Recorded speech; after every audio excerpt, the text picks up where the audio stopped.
Assalamualaikum warahmatullahi wabarakatuh. Bertemu dengan Ibu kembali ya. Setelah kemarin Ibu mengisi kewirausahaan, baiklah anak-anak, hari ini Ibu akan memperkenalkan diri terlebih dahulu karena kita baru bertemu di kelas ya, walaupun ini classroom. Oke, baiklah. Ibu perkenalkan diri Ibu terlebih dahulu. Nama Ibu Windy Febriani ya. Kemudian alamat Ibu Taman Pengampon 2, Desa Danawinangun, Kecamatan Kelangenan, Kabupaten Cirebon ya. Ada yang dari Kelangenan yang masuknya zona prestasi ya. Kemudian pendidikan Ibu ya, Ibu besar di Arjawinangun, Ibu TK-nya di Watonia, SDN-nya di Arjawinangun, SMP-nya di Arjawinangun, kemudian SMA-nya di Palimanan. Kemudian Ibu masuk ke jurusan Ekonomi Universitas Pendidikan Indonesia, kemudian melanjutkan kembali ke Pascasarjana jurusan Pendidikan Ekonomi Universitas Kuningan. Oke anak-anak ya, hari ini Ibu akan menjelaskan kriteria penilaian yang akan Ibu gunakan untuk menilai kalian untuk mendapatkan nilai ya. Oke, pelajaran yang Ibu ampu adalah pelajaran ekonomi. Bagaimana supaya nilai kalian itu aman di pelajaran Ibu ya, sehubungan dengan pandemi yang sekarang sedang terjadi, otomatis kita tidak bisa bertemu di kelas ya. Jadi kita face to face-nya di dunia maya saja ya. Nah, bagaimana Bu supaya nilai saya aman? Yang pertama adalah silahkan kalian ikuti materi yang Ibu berikan ya. Kemudian isi absen ya. Kemudian nanti ada tugas-tugas, silahkan dikumpulkan melalui Google Classroom. Kemudian ketika nanti diberikan kuis, silahkan kalian belajar dahulu di rumah ya, supaya bisa mencapai KKM. Berapa untuk pelajaran ekonomi? KKM-nya untuk pelajaran ekonomi kelas 10 itu masih 75 ya. Nah, baiklah anak-anakku, kita langsung saja ya, perkenalan sudah selesai ya untuk pertemuan pertama ya. Yang akan Ibu jelaskan yaitu mendeskripsikan konsep ilmu ekonomi, kemudian menganalisis masalah ekonomi dalam sistem ekonomi, kemudian menganalisis peran pelaku ekonomi, dan mendeskripsikan terbentuknya keseimbangan pasar. Nah, ini mungkin tidak sekaligus Ibu tampilkan, tetapi hanya beberapa ya, barangkali sisanya nanti kita akan bertemu di kelas ya. Mudah-mudahan coronanya cepat berlalu supaya kita bisa belajar bertatap muka di kelas. Baiklah, langsung saja ya. Mungkin kalian pernah mendengar kata ekonomi ya di kelas SMP, di kelas 3 SMP kalian mungkin sudah mendapatkan pelajaran ekonomi, tetapi digabungkan ya dengan IPS ya, dengan sejarahnya juga, dengan geografinya juga. Nah, ketika di SMA terutama kalian yang mendapatkan jurusan IPS itu akan lebih konsen ya mempelajari pelajaran ekonomi. Untuk pelajaran ekonomi di kelas 10 kita ada waktu 3 jam tatap muka, tetapi karena ini sedang pandemi ya, maka kita bertatap mukanya via web saja ya. Oke, ilmu ekonomi. Nah, pengertian dahulu ya. Ibu bacakan pengertian ilmu ekonomi. Ilmu ekonomi adalah suatu bidang ilmu yang mempelajari mengenai pengelolaan sumber daya, baik itu secara per orang, kelompok masyarakat, hingga suatu negara dalam upaya untuk mencapai kemakmuran dan kesejahteraan. Jadi ketika kita bangun itu kita sudah melakukan kegiatan ekonomi sebetulnya ya. Kalau kita bisa tilik, kalau kita bisa meneliti ya, bahwa apa yang kita lakukan dari mulai bangun sampai tidur itu merupakan tindakan ekonomi. Karena kita tidak tahu ya, makanya ya dikiranya kegiatan sehari-hari biasa saja, padahal semuanya itu sudah melakukan, ya kalian juga mungkin tanpa disadari itu sudah melakukan kegiatan ekonomi. Nah, ekonomi ini berasal dari bahasa Yunani, ya. Yang pertama ada dua kata, ada oikos dan ada nomos. Artinya untuk oikos artinya rumah tangga, nomos artinya tata aturan atau hukum. Nah, ekonomi di sini ya secara singkatnya adalah mempelajari aturan rumah tangga, ya. Karena nanti dijelaskan bahwa rumah tangga di satu negara itu ada dibagi menjadi beberapa lagi, nanti kita jelaskan di pelaku ekonomi. Nah, setelah kita tahu tentang pengertian serta apa sih arti kata ekonomi, nah mari kita lebih dalam ya melihat bahwa banyak sekali ahli yang mendefinisikan kata ekonomi. Yang pertama adalah Adam Smith. Nah, Adam Smith ini kalau nanti kalian melanjutkan ke perguruan tinggi merupakan bapak ekonomi dunia, yaitu Adam Smith, ya. Beliau yang pertama kali mencetuskan tentang adanya ekonomi, ya, adanya kata ekonomi. Menurut Adam Smith, ya, pengertian ilmu ekonomi adalah ilmu yang mempelajari perilaku manusia dalam mengelola sumber daya terbatas atau tidak terbatas untuk mencapai tujuan-tujuan tertentu dalam hidupnya. Jadi, ya, di dunia ini ada dua sumber daya. Mungkin kamu sudah pernah belajar di SD juga belajar, ya, apalagi di SMP, bahwa ada sumber daya, ada dua sumber daya. Yang pertama sumber daya yang tidak terbatas, ya. Yang kedua sumber daya yang terbatas. Nah, yang tidak terbatas apa, masih ingat, ya? Oke, nanti kita belajar di pertemuan kita selanjutnya. Kemudian ada Jean Baptiste Say, ya, mengemukakan tentang dia sudah mencabang-cabangkan, ya, ilmu ekonomi, ya.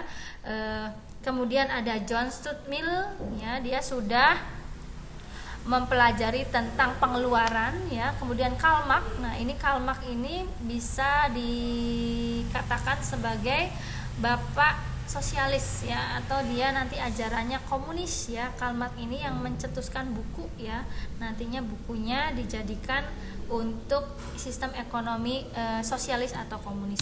Kemudian Thorsten Veblen, ya, silahkan kalian baca sendiri, ya, terlihat kan, ya, di layar monitor.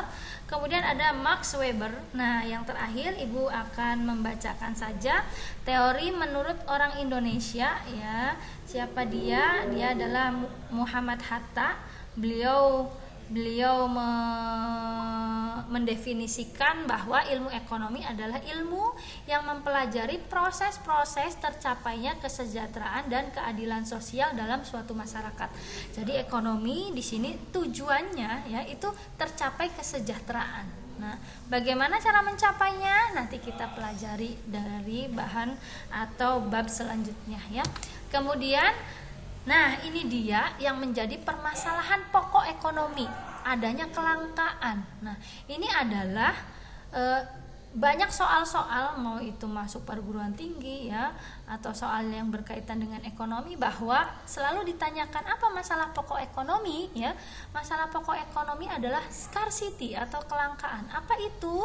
Kelangkaan adalah kebutuhan yang relatif tidak terbatas, ya, sedangkan alat pemuas kebutuhannya terbatas. Kebutuhannya banyak, ya, tetapi alat pemuas kebutuhannya sedikit, ya. Ini diingat lagi, ya, scarcity.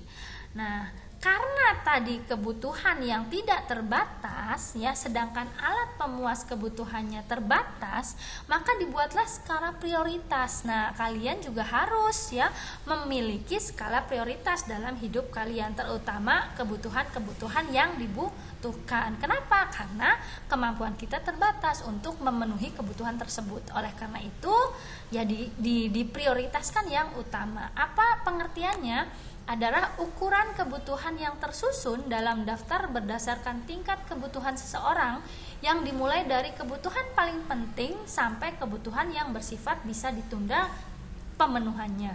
Nah, misalnya apa? Misalnya kamu harus bisa ya memilih mau makan dulu atau beli kuota dulu. Nah, kalau tidak makan kita bisa meninggal atau mati. Tetapi kalau kita tidak punya kuota, kita masih bisa hidup. Nah, itu harus bisa memilih. Kemudian ada lagi alat pemuas kebutuhan. Nah, apa itu alat pemuas kebutuhan ya? Alat pemuas kebutuhan itu ada dua. Yang pertama barang, yang kedua jasa. Apa itu barang? Barang itu yang wujudnya nyata atau bisa diraba. Misalnya ibu punya HP. Nah, ini termasuk barang. Kenapa? Karena kita bisa meraba itu, kita bisa melihat HP ya wujudnya. Tetapi ada lagi jasa. Jasa itu apa, Bu? Jasa itu adalah kebutuhan ya yang tidak bisa dilihat ya, tetapi bisa dinikmati. Misalnya apa, Bu? Misalnya jasa dokter. Jasa dokter itu tidak terlihat tetapi bisa kita nikmati. Ketika kita sakit ya, kita ke dokter, dokter memeriksa, jasanya itu ya yang kita butuhkan, atau beliau mendiagnosis penyakit kita apa, kemudian memberi obat. Apalagi potong rambut, kita kan tidak membeli gunting atau kita tidak membeli orangnya ya ketika kita potong rambut, tetapi kita membeli jasa dia memotongkan rambut kita. Nah, itu banyak sekali ya alat pemuas kebutuhan, baik itu bentuknya jasa atau barang. Yang selanjutnya ya, ada macam-macam alat pemuas kebutuhan. Ini sebagian kecilnya saja ya, untuk sebagian besarnya ada ya. Kalian bisa baca, kalian bisa cari di buku maupun di internet. Ibu ambil 7 berdasarkan intensitasnya, berdasarkan wujudnya, berdasarkan cara memperolehnya, tujuan penggunaannya, hubungan dengan barang lain, proses pembuatan serta kualitasnya. Baiklah, kita akan lihat satu persatu. Berdasarkan intensitasnya. Nah, ini kamu pastilah pernah mendengar kata primer, sekunder, dan tersier. Nah, seperti biasa, ini kebutuhan yang paling sering ditanyakan ya. Yang pertama adalah kebutuhan primer. Apa itu kebutuhan primer? Adalah kebutuhan pokok. Gampangnya begini, ketika kebutuhan primer ini tidak dipenuhi, maka keberlangsungan hidup kita akan terancam atau kita akan bisa meninggal. Misalnya apa, Bu? Misalnya papan, sandang, pangan. Nah, itu adalah kebutuhan primer kita. Kemudian kebutuhan sekunder adalah tambahan atau kebutuhan tambahan yang letaknya di atas kebutuhan primer. Artinya kebutuhan sekunder itu bisa kita penuhi manakala kita sudah memenuhi kebutuhan primer. Jangan sampai kamu tidak makan ya, tetapi kamu nangis ingin beli HP. Nah, HP itu bukan kebutuhan primer ya, tetapi kebutuhan sekunder atau bisa lux untuk orang yang belum membutuhkan HP. Nah, jadi ingat, sudah belajar ekonomi, sudah bisa memilih mana kebutuhan yang harus dipenuhi dan mana kebutuhan yang bisa ditunda pemenuhannya. Kemudian selanjutnya adalah kebutuhan tersier atau lux. Kebutuhan lux ini adalah kebutuhan barang mewah. Ketika kita primernya sudah, nah kemudian sekundernya sudah, baru boleh kita penuhi kebutuhan lux atau barang mewah. Jangan sampai kamu tidak makan, kamu tidak punya rumah, kamu tidak punya pakaian yang layak, tetapi kamu beli mobil atau beli perhiasan. Nah, itu tidak dibenarkan dalam ilmu ekonomi. Yang benar adalah ketika kita sudah kebutuhan pokoknya terpenuhi, kebutuhan tambahannya sudah, baru kita boleh membeli barang-barang mewah atau lux. Kalau kalian sudah melaksanakan kebutuhan berdasarkan intensitasnya, maka tidak ada lagi ceritanya kamu dikejar-kejar oleh prestise atau kamu ingin memiliki sesuatu yang belum kamu bisa membeli itu ya. Jadi nanti hidupnya capek kalau kita terus mengejar kebutuhan lux ya. Kemudian berdasarkan wujudnya ya, ada barang konkret dan barang abstrak. Nah, kalau kata-kata konkret dan abstrak ya bisa kita raba. Kalau konkret itu ada wujudnya seperti HP nih ya. Kemudian flash disk. Nah, ini juga kebutuhan ibu ya. Dia kebutuhan sekunder ibu. barang konkret, termasuk barang konkret. Kenapa? Karena ini bisa diraba ya, bisa dilihat. Ini termasuk barang konkret. Kalau barang abstrak itu tidak terlihat ya, atau dia tidak bisa diraba tetapi dia bisa dirasakan. Misalnya jasa guru, jasa dokter, jasa supir ya, dan lain-lain. Cinta ya, itu juga barang abstrak ya. Kita butuh cinta. Kemudian motivasi, kita juga butuh motivasi. Kemudian berdasarkan cara memperolehnya. Nah, itu ada tiga ya. Ada barang ekonomi ya, ada barang bebas, dan ada barang ilit. Nah, kalau barang ekonomi adalah segala barang yang ya, ketika kita ingin memperolehnya harus dengan pengorbanan. Misalnya apa? Misalnya makanan, komputer, sepatu. Ketika kita ingin memperoleh itu semua ya, kita harus mengorbankan uang kita, tenaga kita untuk memperoleh barang-barang ekonomi atau benda ekonomi ya. Sebaliknya, barang bebas itu barang yang tidak perlu pengorbanan untuk memperolehnya ya. Kenapa? Karena barang bebas ini disediakan oleh alam, misalnya udara, angin ya, kemudian matahari, itu kan kita tidak usah membayarnya, tetapi disediakan di alam. Itu namanya barang bebas. Ada lagi namanya barang ilit. Kalau barang ilit adalah barang yang jumlahnya sangat melimpah ya, itu bisa menyebabkan satu musibah. Misalnya air ini barang bebas, tetapi bisa jadi bahaya ya, bisa jadi berlebihan, itu menyebabkan bahaya. Misalnya air terlalu banyak, itu bisa menyebabkan banjir. Kalau api kita butuh, tetapi kalau terlalu banyak bisa menyebabkan kebakaran ya. Kemudian berdasarkan tujuan penggunaannya, itu ada barang konsumsi dan ada barang produksi. Kalau barang konsumsi ya, alat yang secara langsung dapat digunakan untuk memenuhi kebutuhan ya. Misalnya buah-buahan, artinya barang tersebut bisa kita konsumsi langsung tanpa kita melakukan proses lagi. Sebaliknya, kalau barang produksi ya, barang produksi itu alat pemuas kebutuhan yang tidak secara langsung dapat digunakan untuk memenuhi kebutuhan ya. Misalnya apa? Misalnya gandum kita tidak bisa langsung makan gandum, tetapi kita harus olah dulu menjadi roti ya, menjadi oat misalnya. Atau kain, kita tidak bisa langsung mengkonsumsi kain, tetapi kita produksi dulu menjadi celana atau menjadi baju. Nah, itu ada dua ya, berdasarkan penggunaannya. Kemudian ada berdasarkan hubungan dengan barang lain. Ada barang pelengkap ya, ada barang pengganti ya. Kalau pelengkap itu dinamakannya komplementer, artinya ketika satu barang ini tidak ada temannya, maka tidak berguna atau manfaatnya lebih kecil. Misalnya begini, misalnya motor ini tidak akan berguna kalau tidak ada bensin. Nah, artinya bensin ini komplementernya motor ya.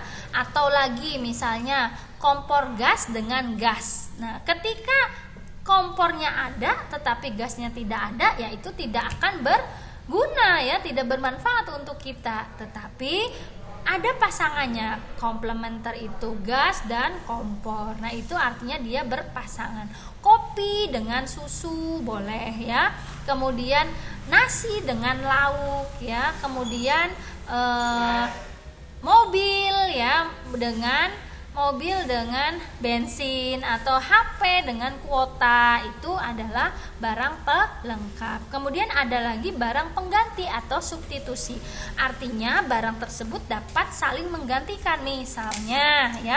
Misalnya nasi dengan jagung, sama-sama karbohidrat. Atau misalnya motor dengan mobil, dia bisa saling menggantikan. Rok dengan celana ya, baju dengan kaos, atau sepatu dengan sendal.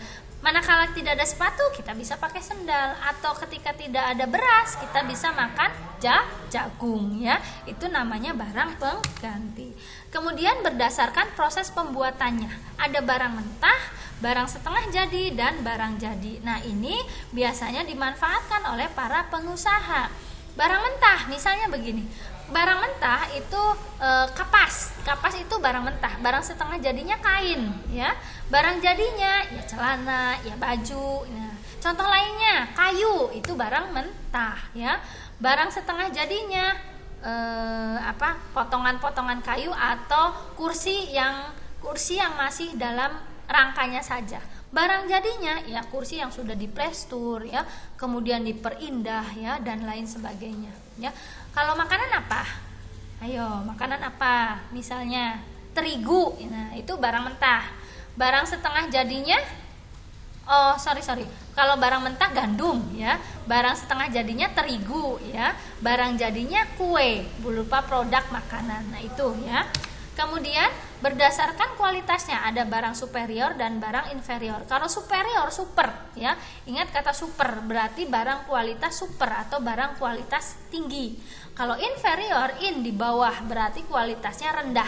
Barang superior dan inferior itu bertolak belakang dengan atau berbanding terbalik dengan pendapatan. Kalau barang superior semakin tinggi pendapatan, maka konsumsi barang superior itu semakin meningkat. Ketika kita pendapatannya 1 juta, mungkin HP kita HP dengan harga HP biasa saja ya. Tetapi ini barang superior HP-nya. Misalnya kita ambil contoh HP yang memiliki barang kualitas super.